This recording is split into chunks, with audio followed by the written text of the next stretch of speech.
मेरे प्यारे देशवासियों, मैं आपको एक ऑडियो सुनाता हूं।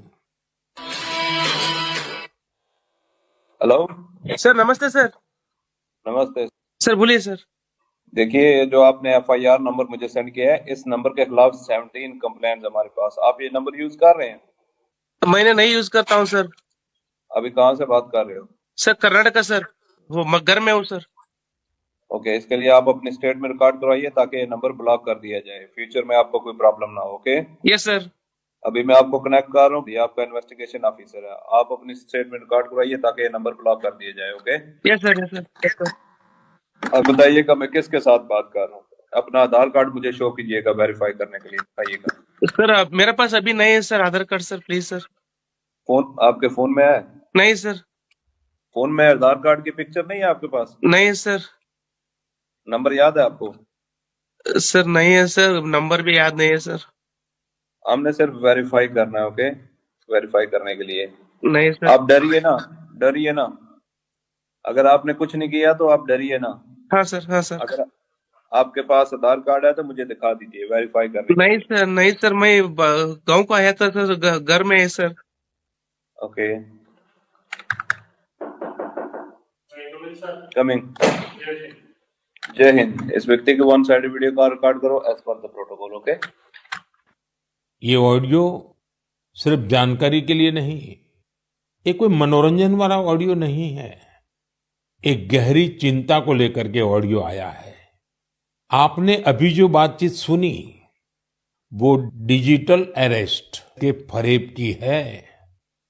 ये बातचीत एक पीड़ित और फ्रॉड करने वाले के बीच हुई है। डिजिटल अरेस्ट के फ्रॉड में फोन करने वाले कभी पुलिस, कभी सीबीआई, कभी नारकोटिक्स, कभी आरबीआई, ऐसे भांति भांति के लेबल लगाकर बनावटी अधिकारी बनकर बात करते हैं और बड़े कॉन्फिडेंस के साथ करते हैं। मुझे मन की बात के बहुत से श्रोताओं ने कहा कि इसकी चर्चा जरूर करनी चाहिए।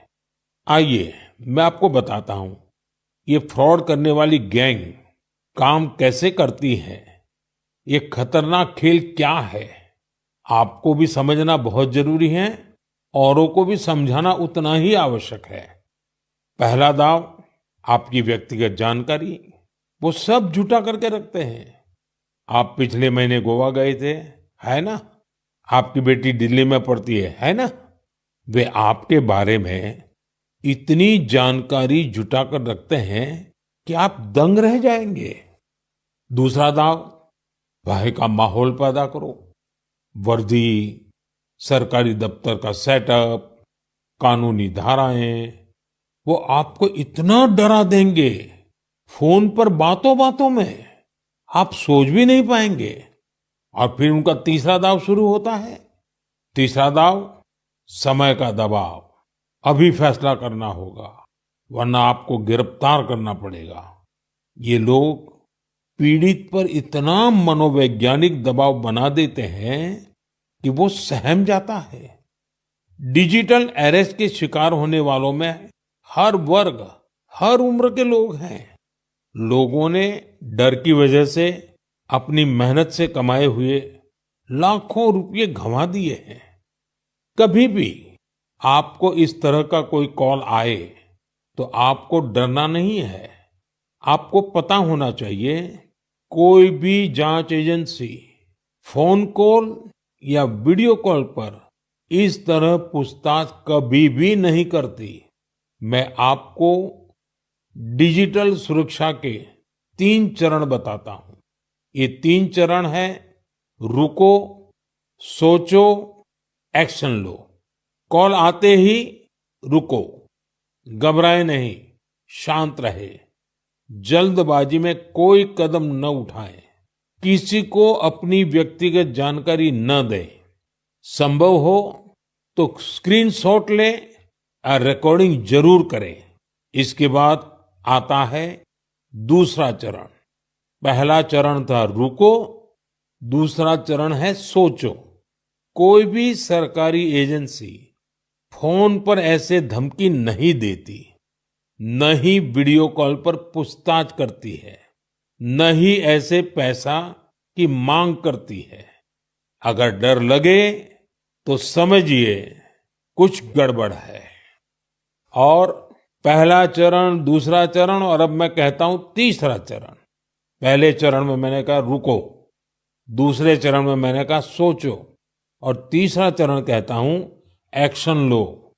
राष्ट्रीय साइबर हेल्पलाइन 1930 डायल करें, cybercrime.gov.in पर रिपोर्ट करें, परिवार और पुलिस को सूचित करें, सबूत सुरक्षित रखें। रुको, बाद में सोचो और फिर एक्शन लो। ये 3 चरण आपकी डिजिटल सुरक्षा का रक्षक बनेंगे। साथियों, मैं फिर कहूंगा, डिजिटल अरेस्ट जैसी कोई व्यवस्था कानून में नहीं है। ये सिर्फ फ्रॉड है, फरेब है, झूठ है, बदमाशों का गिरोह है। और जो लोग ऐसा कर रहे हैं वो समाज के दुश्मन है। डिजिटल अरेस्ट के नाम पर जो फरेब चल रहा है उससे निपटने के लिए तमाम जांच एजेंसियां राज्य सरकारों के साथ मिलकर काम कर रही है। इन एजेंसियों में तालमेल बनाने के लिए नेशनल साइबर कोऑर्डिनेशन सेंटर की स्थापना की गई है। एजेंसियों की तरफ से ऐसे फ्रॉड करने वाली हजारों वीडियो कॉलिंग आईडी को ब्लॉक किया गया है। लाखों सिम कार्ड, मोबाइल फोन और बैंक अकाउंट्स को भी ब्लॉक किया गया है। एजेंसियां अपना काम कर रही है, लेकिन डिजिटल अरेस्ट के नाम पर हो रहे स्कैम से बचने के लिए बहुत जरूरी है हर किसी की जागरूकता, हर नागरिक की जागरूकता। जो लोग भी इस तरह के साइबर फ्रॉड का शिकार होते हैं, उन्हें ज्यादा से ज्यादा लोगों को इसके बारे में बताना चाहिए। आप जागरूकता के लिए #सेफ डिजिटल इंडिया का प्रयोग कर सकते हैं। मैं स्कूलों और कॉलेजों को भी कहूंगा कि साइबर स्कैम के खिलाफ मुहिम में छात्रों को भी जोड़े। समाज में सबके प्रयासों से ही हम इस चुनौती का मुकाबला कर सकते हैं।